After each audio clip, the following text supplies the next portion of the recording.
and Vibes. I'm your host, Ginny Gardner, and tonight, as always, we're letting you look at Emily's bracelets.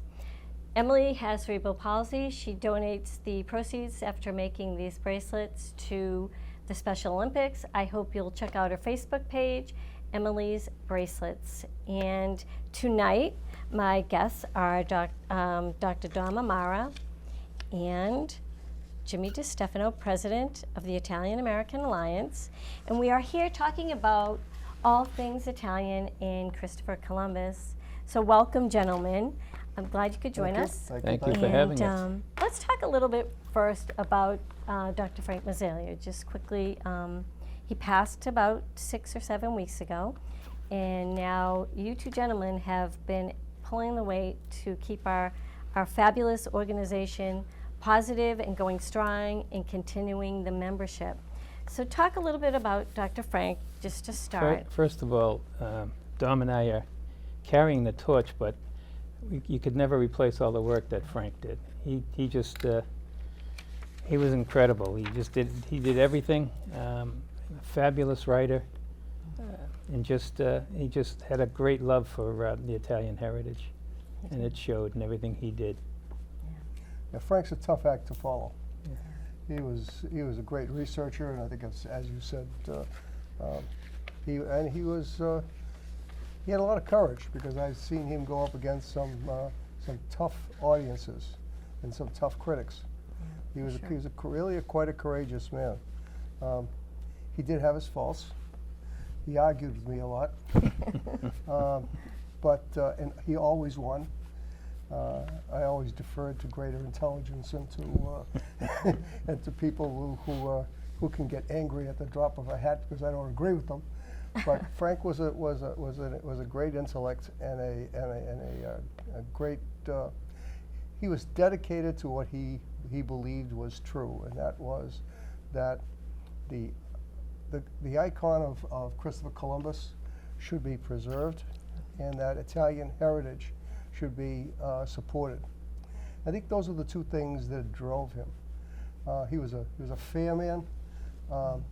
The idea of one group against another group was an anathema to him. He just refused. He just said, all people are great, and we'll leave it at that. And I think that was Frank. Frank was quite a guy, and I didn't know him as well as Jimmy did, but he was just and he still is calling the tunes right now. Yeah, I mean, with the things we're saying, what would Frank do? What would Frank say? Yeah. And the arguments were hot and heavy, but I kind of missed them in a way. Yeah. He was very passionate, and the Italian American Alliance was almost his child, and he, to the end, defended all things about Christopher Columbus and about the Italian American Alliance. And I think his mission statement speaks volumes. He was for defending our heritage, defending Christopher Columbus. He had the facts to back it, and anyone that ever listened to him knew that he knew what he was talking about. And it's just a matter of getting our message out, and he did that quite well. When this started, it was 2017? Right. With how many people? 2017. What happened was we got a notice that the city of Cambridge, out of the clear blue sky, decided to eliminate Columbus Day and introduce Indigenous Peoples Day instead of Columbus Day.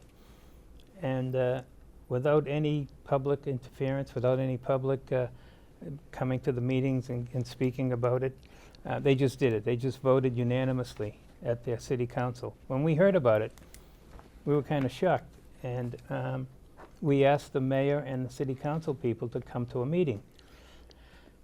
Well, the meeting was held. The mayor showed up, and 2 of the, I think, 10 or 12 council people, only 2 showed up. And the very first thing they said to us when they got on stage is, regardless of what we say here today or what you say here today, we are not going to change our votes. Really? That was the way they started the meeting. But anyhow, it lasted a while, and we had about 50 people in the audience who were asking questions. And right after that, there were a few of us who were upset at what happened. And there were 5 of us who got together, and we started the IAA, Italian American Alliance, with 5 people. And that's basically how and why it started. I think that meeting, I was at the meeting we had in Cambridge in the auditorium. Yeah. And we had an attorney there, that we had Jim, and I was the newbie. I came on board mainly to listen, but Frank and Jim were there. The thing that got me into this thing was the fact that they refused, after inviting them to attend and speak, they refused to let them speak. There was something in their charter that said you had to be a member of you had to be a resident, I believe. I think that was it. And then they wouldn't let them speak. And despite the fact that Frank wanted to speak and Jim wanted to speak, they just wouldn't do it.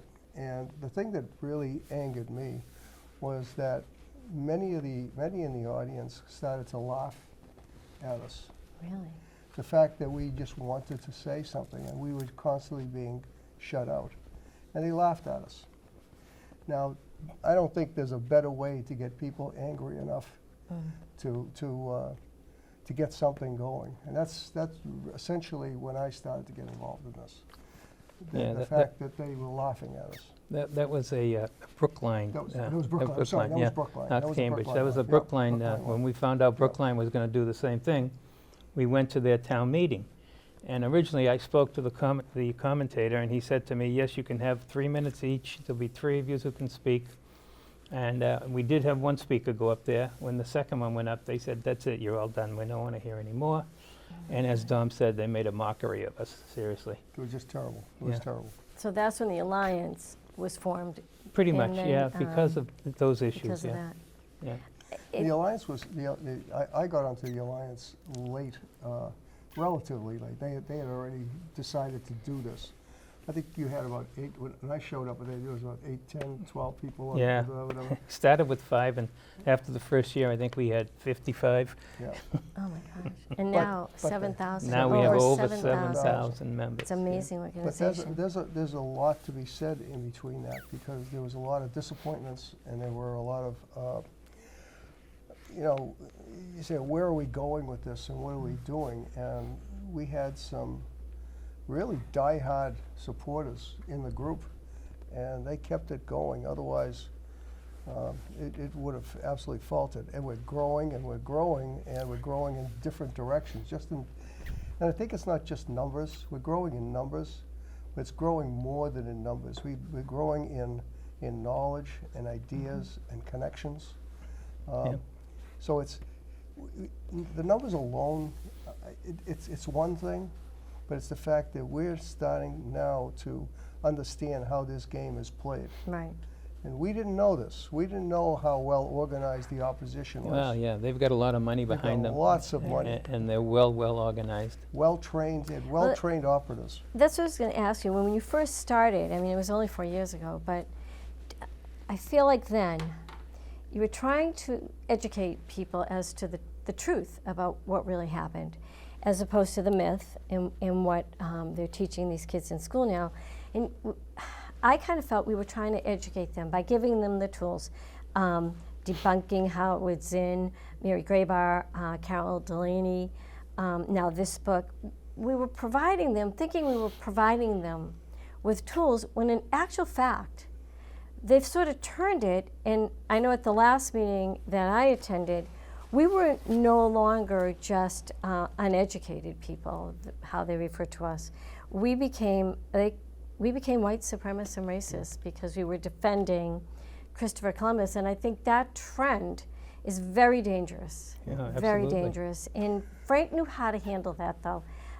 He knew when to show he was angry, make a point, and let the chips fall. But I even think now that our numbers are so strong and we are growing so quickly that people are realizing this, that we have the facts. I mean, how are you Jenny, finding I think now? we have first of all, we have the biggest thing was, the biggest danger to ourselves was our own apathy. We absorbed or we were absorbed the American culture. We became part of American culture. And I think that we didn't see ourselves as being different. We kept our heritage, but we saw ourselves as Americans. I think the attack on Columbus, and I can give you all sorts of scenarios for that, but I think that Columbus, although we knew who he was, we saw him as an icon of Italian culture, etc. We didn't see it as strongly as we should have seen it. And I think that was that we were unprepared for this assault. We were very unprepared. We didn't have, our organizations were, let's play bocce, let's have a wine tasting, let's get together with the family. And this is, the opposition opened our eyes. Yeah. They really did. Yeah, we had no idea that this was, and Columbus to us was an icon for us. We respected him for his courage, you know, for his entrepreneurship, for his just the fact that he was a discoverer. And was he perfect? Leave me one person that's perfect, and we can bring out crosses. I know you don't want me to bring that up, but we are now as organizations starting to get together. Yeah. But I think you actually nailed it with this, because you're first generation Italian, here second. I was born in You were Italy. born there. Yeah. And First generation. Yeah. First generation, and I think third or something. But I remember my grandparents, all they wanted to do was be considered American. And my parents, the same thing. They almost dropped a lot of their traditions because they wanted to be considered American. They wanted to lose that identification, and it wasn't always positive, the reaction, we all know this, that we got from being Italian. So they wanted to lose it, and I think when this happened, people my age and your age were kind of taught, well, you know, you're American first, so you don't want to get involved in that, and we let it go until suddenly it really did become so insulting and so degrading that we had to stand up. And now still we are, how many times do we say this? We are armed with the facts. You know, we can look at these books, and I'd love you to kind of talk about that a little bit. There are books sitting on this coffee table that defend what we're doing, that defend Christopher Columbus, and we go to these meetings or we write these letters, and they refuse to read the books. They refuse to acknowledge that this in fact could be the truth. And I think it's a huge battle, and we will continue to fight it.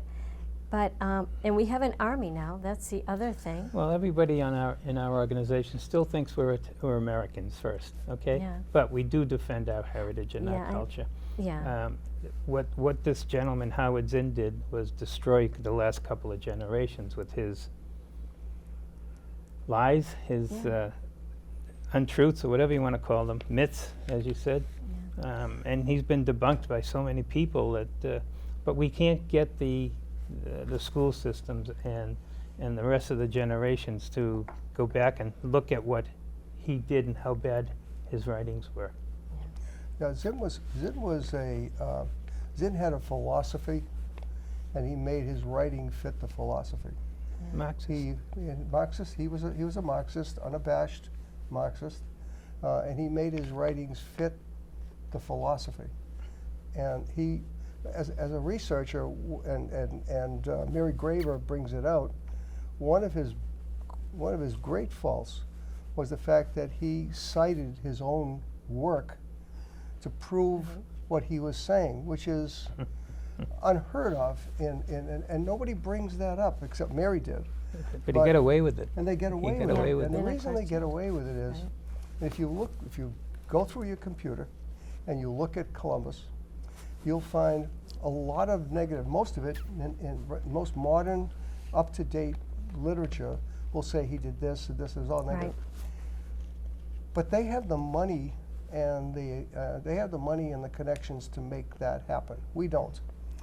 Yeah. All we can depend upon is word of mouth, the truth, and places that, things like what you're doing now, and some time. Hopefully we have the time. We have time, but as we go along, we see town after town after town, and they're quickly doing this Yeah. because they know they may be running out of time. They have lots of money, they have lots of power, but they may not have time. Right now, we understand that if we look back at this, Christopher Columbus was the very first casualty of critical race theory. Yeah. It was as organized and planned as any invasion. And I think Absolutely. if people don't recognize that, they at least ought to think about it. If you want to destroy a country, and we all know this, if you want to destroy anything, go after its basis, go after its history. And nothing could be more historical about America than the one who introduced it to Europe. I mean, in a big way. Other people had discovered America long ago, but he introduced it to Europe. Now, good or bad, point is he discovered it, Yeah. Right. and he discovered America at the right time, at the right place, to make this kind of exchange. You know, one of the things that we suffer as Italians is stereotypical. You know, Right. the and you know every single one of them. You know, the bad guys, the Right. the crooks in the mafia, et cetera, et cetera, et cetera. And it's not easy to change people's minds after seeing this for years and years and years. You know, the Italians were the bad guys. Yeah.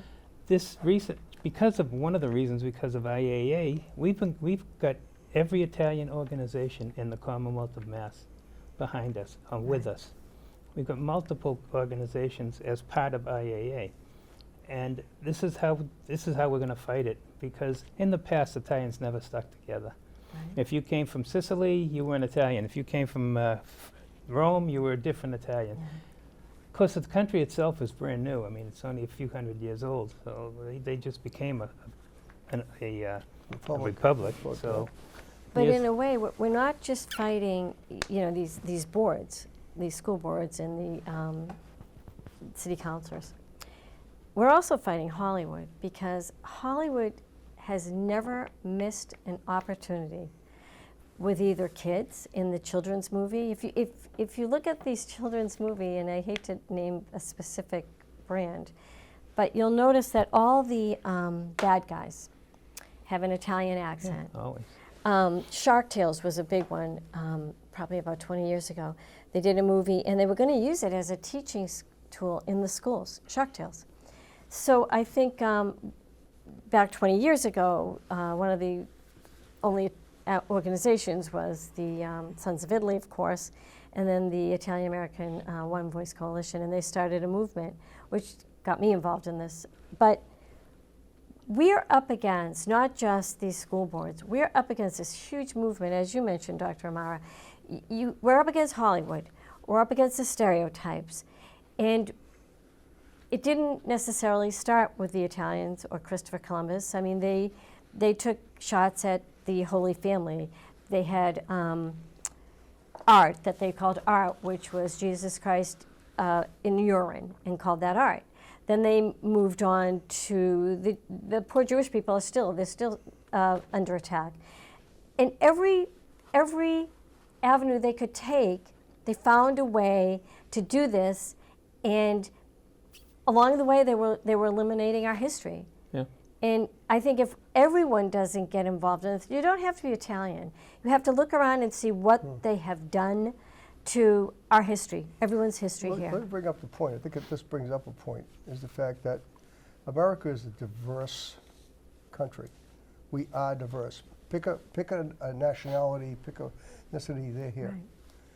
But if you notice that in relatively recently, but not just recently, there is a real attempt to divide us into Yes. groups. We have the Italians now, and the Native Americans. You have the Jewish and the Palestinians from the Congress, no less. The people speaking from the podium of the Congress. We have, we should not be dividing ourselves, Right. and yet that's exactly what they're forcing us to do. They've got, the Italians have, I mean, to actually think that we had a grudge or something against Native Americans, I mean, that's so far from the truth that, and yet they've divided us, and that's the part of their plan. That is, it's something that we have to be cognizant of. Yeah. That's the Howard Zinn logic. It's how it's in logic. Right. I mean, we see it in Medford. Medford is Right. Medford is a very good local example of what's happened. Medford has to their credit, the Italian community there is finally rising to the occasion. Yeah, they're fighting hard. They're fighting hard, and I'll tell you what they've done. The school committee there, by hook and crook, literally hook and crook, have taken erased the name of a Columbus school, and in the choice of making a name, they asked the community for names. They came up with a whole list of names, some of them with local teacher and a black woman, etc. The school committee, in its, I was going to say its wisdom, but in its stupidity or arrogance, that's the best word, in its arrogance, said we are going to, they had 400 votes versus 77 votes for the name of the Mystic River. So they're changing the name from Columbus to the name of the Mystic River. But even more insult to injury, they called it the Mystic, which is the indigenous name for the Mystic River.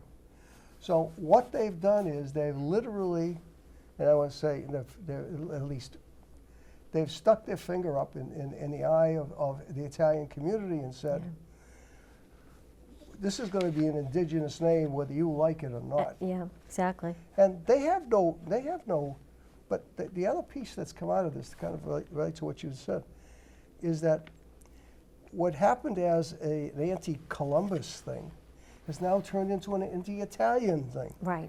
So what they're now doing is they're posting signs out. The first community I've seen that I've heard about this, they're now posting signs out saying, "Stop hate Italians. Stop Italian hate. Stop the Italian Right, hate. Hey, Yeah. right. stop the Because Italian hate." they recognize that when a politician steps up and says, "I'm sorry, I can't even accept the fact that it could be Italian Heritage Day because the word Italian frightens me. I'm offended by that word." This is not about Christopher Columbus. It's a whole movement. But I want you to talk really quickly. Few Get off words. topic? President's Club, the President's meeting that you go to, and how they're addressing it as all of these associations together doing this, and then Well, you Jim- go to that one. Well, Jim's gone through it. Yeah, I Yeah. went to the very first one. I was unable to go to the last I one went to the last last one. Saturday. But it's a great thing. They've got over 400 organizations throughout the country, and putting them all together. Everybody's working together and coming up with ideas. And Basil Russo, who is the retired judge in Pennsylvania, I Yeah, think, yeah. is heading this thing. And so far, I mean, they've, for the few months, maybe the year that they've been together, they've done a great job, Yeah, and it's going to this- continue, I'm sure. They're a dynamic, I gotta Yeah. tell you, I went to the second meeting, and it was well-run, well-organized, but I have to say, and I disagree with Jim a little bit about this, that we're looking for leadership from national organizations, and this one seems to be aggressive and intelligent, and it has an agenda, and it knows how to organize. And what happens in some of the organizations we've had in the past, national organizations, they either have gotten old or stale or too political or whatever it is. Maybe they're doing something, and I'm fairly close to it. I don't know if they're doing enough. Let's put it Yeah. that way. Let's be kind and say it's not just doing enough. And with that, let me ask you this. You're much more politic than No, I. you no, know. I mean, they're new, and Yes, they're yeah. still learning also, but they're pretty powerful. I'd say they're pretty Powerful, powerful. and They've they're- already got yeah. two towns, or two cities, they brought them to court. Yeah, I was just going to say, I want two things for you to explain before we finish up. And one is there's a legal battle to finish? brewing, a legal battle brewing, and the Italian government is stepping in. So Right. both of those, take turns addressing this legal It's battle. huge. I'll leave that it's to Jimmy. happening. It's huge. Well, no, the Italian government just this past week Yep. passed a referendum, or I forget the terminology, but I think Yeah. it was a referendum stating that the Italian government was going to back the any organization in the United States to back Christopher Columbus. Now that's a huge Yes. support from the Italian government. You know, in the past it was just us fighting. Right. Now we've got the Italian government backing us. We've had conversations with the consul general here, Saridi, who is outstanding. We've seen her many times about helping the Italian organizations here, and she has been absolutely outstanding. And we're kind of pushing and saying, how can you help us now that the government has made a statement, the parliament there has made a statement, that they're going to support Columbus and they're going to support the statues in America. That's huge. For another country to make that statement, now America has to pay some attention to that. And truthfully, I think this is something that the city councils and school committees should know. This comes down legally to what could happen. If they take this issue up, they risk legal action, because no longer are the Italian committees and the associations going to sit back and allow, it's not, as Jim said, it's not just Christopher Columbus. It is out and out slander of the Italian reputation. And I think unless we do something legally, and the President's Club or President's Board is ready to do this. They support legal action, and we certainly have the numbers, and which means the donations. So you could see, hopefully, something happen soon. And I think we're going to continue to defend it, and we're going to continue to go to these meetings. And I see 1 minute, so Well, you know, what I'd like to say in closing on my end is the IAA, Italian American Alliance, has 7,000, more than 7,000 members. yeah. And anybody can join us. So I'm asking your audience to just stop and think. We have 2 classifications of members. We have regular members that doesn't cost you a nickel. Right. Okay? You give us your email and you'll get all our information, and you can back us any way you can. And we have a second classification, which is a voting member, which is very expensive. It's $10 a year. And that gets you to vote for offices. It gets you the chance to run for office if you want. And so I'm asking that if people do not belong to it, please think about joining. It's the Italian American Alliance. You can find it on my show page, my Facebook page, and I will give your name, address, in town, and get on board. This is not exclusive